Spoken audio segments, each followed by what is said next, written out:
Olá, jovens! Mais uma aula de instrumentação industrial e eu tenho que dizer para vocês, não sabem o nível de alegria que eu estou sentindo agora.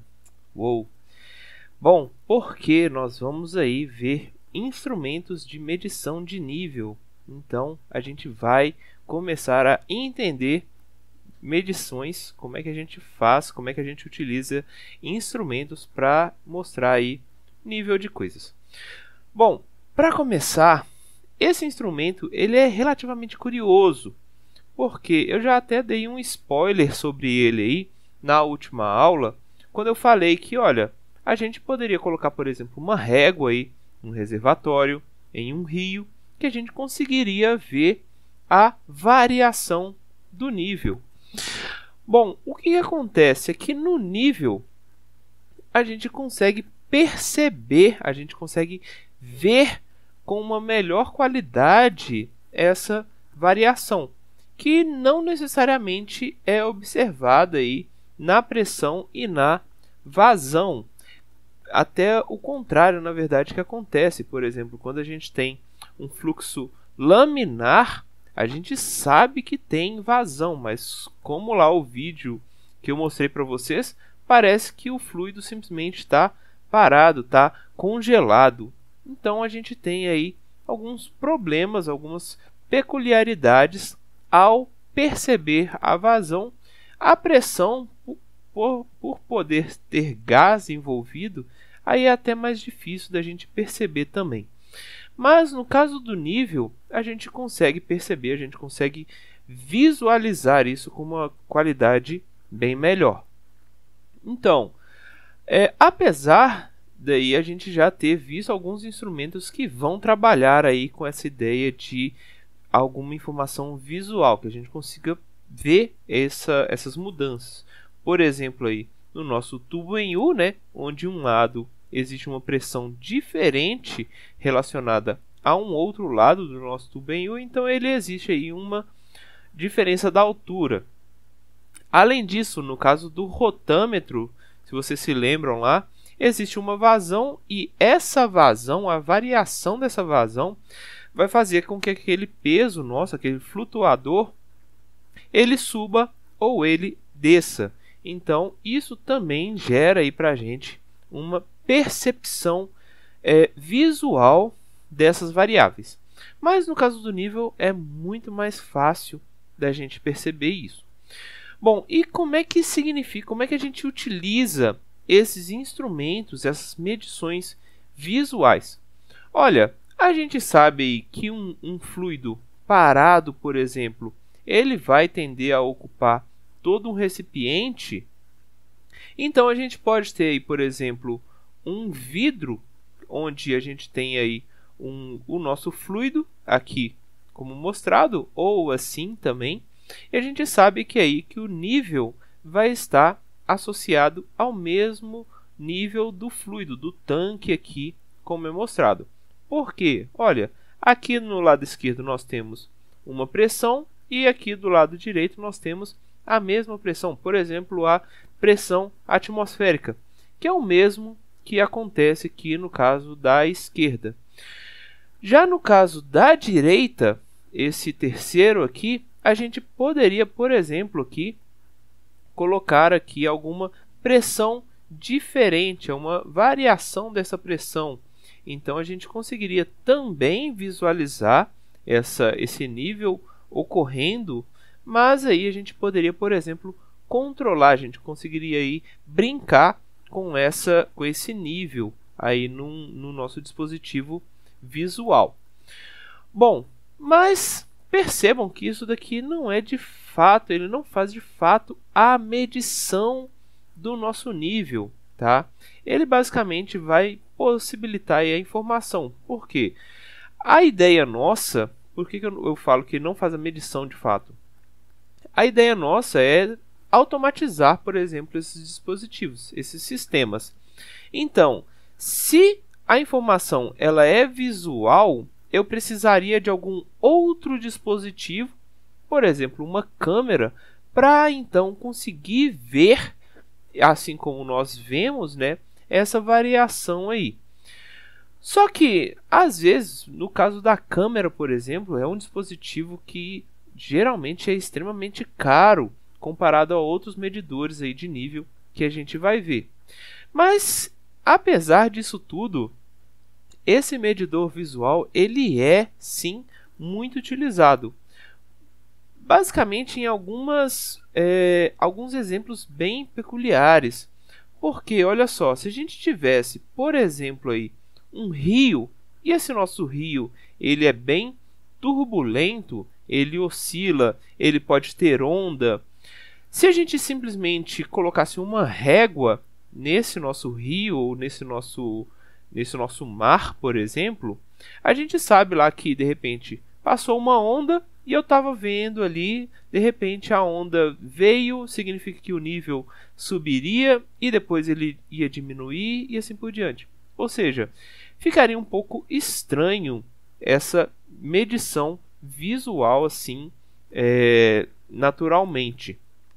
Ou seja, como que a gente pode utilizar esses medidores visuais? E aí a gente tem aí vários ganhos ao utilizar esse dispositivo.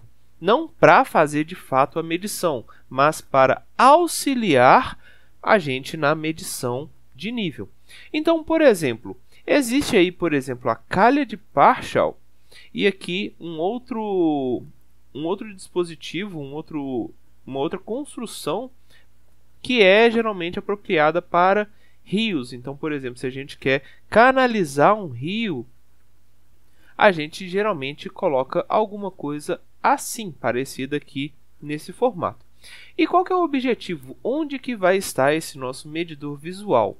Ele vai estar aqui, ó, por exemplo, no meio do rio. Se por um acaso aí, a gente não tiver nenhuma partícula sólida para que não bata nessa nossa superfície aqui, ou então se por um acaso existir aí partículas sólidas, lixos e assim por diante, nós conseguimos criar aí uma certa derivação e a gente vai conseguir fazer a medição. Ou seja, esse dispositivo, essa estrutura que vai sair aqui, ou essa estrutura que está no meio do rio, ela vai também indicar para a gente o nível.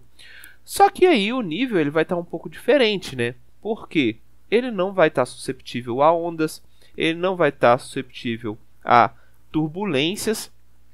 Ou seja, a gente vai conseguir ver aí o nível do rio, por exemplo, com uma variação bem menor. Então, a gente consegue ter aí uma constante maior nesse nível do rio. E a gente consegue verificar, por exemplo, se ele está diminuindo, se ele está subindo, coisa que até então seria um pouco mais complicado caso a gente observasse aí ondas ou perturbações que são normais. Além disso, por exemplo, se a gente pega aqui no caso dessa estrutura, a gente tem, por exemplo, aí a ideia de, olha, existem lixos, existem materiais que estão suspensos. Quando a gente faz essa derivação, eu consigo controlar com um nível de qualidade muito boa a quantidade aí de fluidos, de materiais que estão entrando aqui nessa nossa superfície. Ou seja, esse medidor visual ele vai ser uma ótima forma para facilitar a gente na medição de fluidos, principalmente líquidos, tá? Que vão ter aí algumas variações no decorrer de modo geral aí, por exemplo, ondas, distúrbios e assim por diante. Então, essa derivação vai ser aí um meio para a gente fazer a medição de nível. E aí, nessa derivação, nós conseguimos então colocar outros dispositivos que vão auxiliar aí a gente na medição do nível. Por exemplo, a régua. Mas, obviamente, a régua não vai ser para a gente aqui um dispositivo, tá? Existem outros que vão ser muito melhores. Como, por exemplo, o que a gente chama de flutuador. Bom, qual que é a ideia do flutuador? eu já tinha dado também um spoiler sobre ele.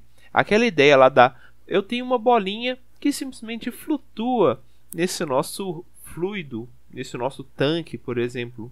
Então, esse flutuador, como o próprio nome diz, é basicamente alguma coisa que vai flutuar ou que vai boiar nesse nosso fluido. Ou seja, a boia é um dispositivo, é um equipamento extremamente usado, muito comum de ser encontrado e funciona muito bem. Tanto que ele é utilizado, esses dispositivos do tipo boia, são utilizados aí em caixa d'água, tanque de combustível e assim por diante. Ou seja, se você for lá na caixa d'água da sua casa, abrir ela, vocês com certeza vão encontrar alguma coisa mais ou menos parecida com esse dispositivo aqui. Bom, e como que a boia funciona? Olha, ela simplesmente boia no nosso fluido. E se ela está boiando, ela vai indicar para a gente onde que está o nível desse nosso fluido. Além disso, ela tem aí uma facilidade para ajustar muito grande. Por quê? Percebam aqui, por exemplo, nessa imagem que eu mostro para vocês. Olha o braço que esse nosso dispositivo de boia possui. Se por um acaso eu reduzisse o braço, a distância que eu vou deixar com que ele flutua, com que ele varie, então a gente tem aí também uma variação dos níveis que a gente vai poder fazer a medição. Então, por exemplo, se eu colocar um controle, que é mais ou menos o que acontece nas caixas d'água, que é, olha, se a boia ela chegou numa certa posição aqui, por exemplo, nessa inclinação, nesse ângulo, eu mando ligar a nossa bomba para encher essa nossa caixa d'água e aí ela só vai parar aqui em cima. Esse dispositivo, esse método de controle é muito utilizado. Caixas d'água são assim, banheiros também, aqueles banheiros onde a água está armazenada atrás do vaso, também funciona desse mesmo jeito. Então, a gente consegue controlar aí a quantidade de água que a gente vai armazenar, basicamente alterando aqui essa distância que a gente vai deixar com que o nosso fluido se desloque. Além disso, existem outros tipos aí que a gente vai estudar, outros tipos de boia que a gente vai estudar aí à medida que a gente for evoluindo na disciplina. Bom, no caso, por exemplo, de tanques de combustível, onde eu falo para vocês, olha, geralmente a gente vai colocar a boia onde o nosso fluido está parado. Mas se a gente pensar, por exemplo, num tanque de combustível, um carro ele pode subir um morro, pode descer um morro, pode passar por um quebra-molas e assim por diante. Ou seja, o fluido ali dentro não vai estar exatamente parado. Então, como que é feita a medição desse nível? Basicamente, a gente pode aí colocar diversos medidores do tipo boia nesse nosso tanque, por exemplo, e basicamente a gente calcula aí a média de todos esses dispositivos. Então, a partir da média dos dispositivos, a gente vai ter aí um cálculo, uma quantidade relativamente boa da quantidade real de gasolina, por exemplo, que a gente tem no nosso tanque. Ou seja, é um método para auxiliar a gente quando o nosso fluido não é exatamente parado. E aí tem um ganho extremamente importante no caso da boia, é porque o dispositivo ele é muito barato. Então é relativamente fácil você encher aí, por exemplo, um tanque com várias boias. Não vai sair tão caro assim o projeto. Bom, o terceiro aqui dispositivo que eu vou mostrar para vocês é o medidor de empuxo. Bom, se vocês se lembram do que é empuxo, empuxo aí está associado à força, ao peso, só que quando a gente tem um corpo que vai estar submerso, ele vai estar dentro de um fluido. Esse medidor de empuxo, ele também recebe o nome de deslocador. E a lógica, vocês vão ver que é muito parecida aí com a nossa boia, por exemplo.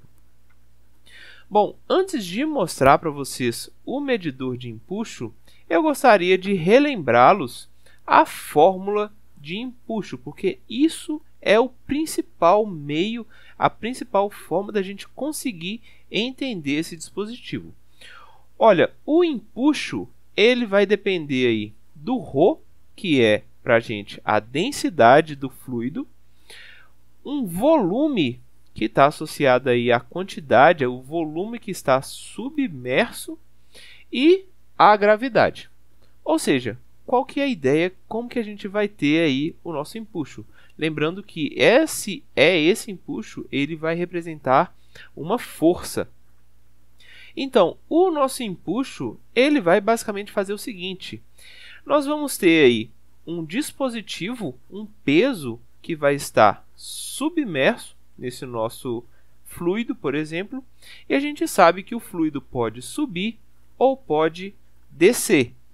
E à medida que o fluido vai variando de nível, significa então que maior a quantidade desse nosso peso estar submerso. Então, olha, aqui eu mostro para vocês um pouquinho de fluido e aqui o nosso dispositivo ele está praticamente quase todo fora, ou seja, quase não tem partes submersas.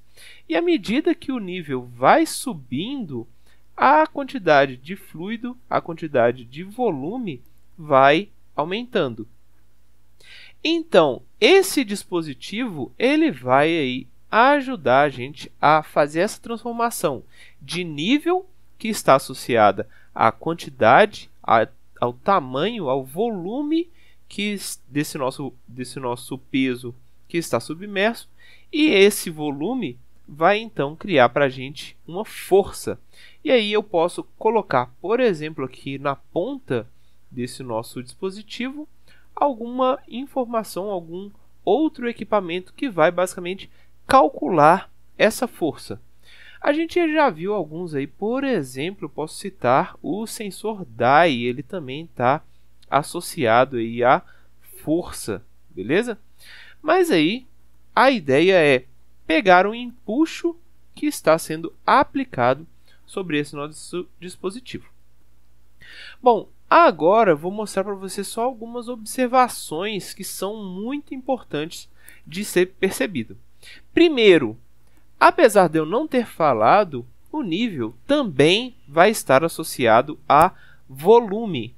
Então, o nível, por ser a altura ou a profundidade que a gente vai ter aí de algum fluido, por exemplo, fluido, na verdade, líquidos ou sólidos, esse nosso nível também vai estar associado ao volume. E como que a gente calcula o volume? Olha, para calcular o volume, basicamente a gente tem que entender como é a superfície, onde que esse nosso equipamento está sendo armazenado. Então, se é um cilindro, se é um cubo, se é um paralelepípedo e assim por diante. A gente vai ter aí que entender, basicamente calcular a base, a área da base, e aí a gente já tem o nível. Então, a gente consegue facilmente calcular o volume. Além disso, se vocês não perceberam, todos esses, na verdade, os dois últimos dispositivos, tanto o flutuador quanto o medidor de empuxo, eles estão diretamente associados à densidade. Ou seja, se por um acaso a densidade desse nosso fluido muda, então a gente pode ter, por exemplo, a boia não boiando mais, ela vai começar a afundar. Ou aquele nosso equipamento de empuxo, ele vai começar a indicar aí uma força diferente. Por quê? A força de empuxo está associada também à densidade do fluido. Então, isso A densidade é um parâmetro extremamente importante na grande maioria dos dispositivos de nível. Tranquilo? Bom, por hoje é só. Na próxima aula nós vamos continuar vendo aí outros dispositivos que vão aí medir nível tanto de líquido quanto de sólido também, que eu ainda não mostrei nenhum. Então, até mais, gente.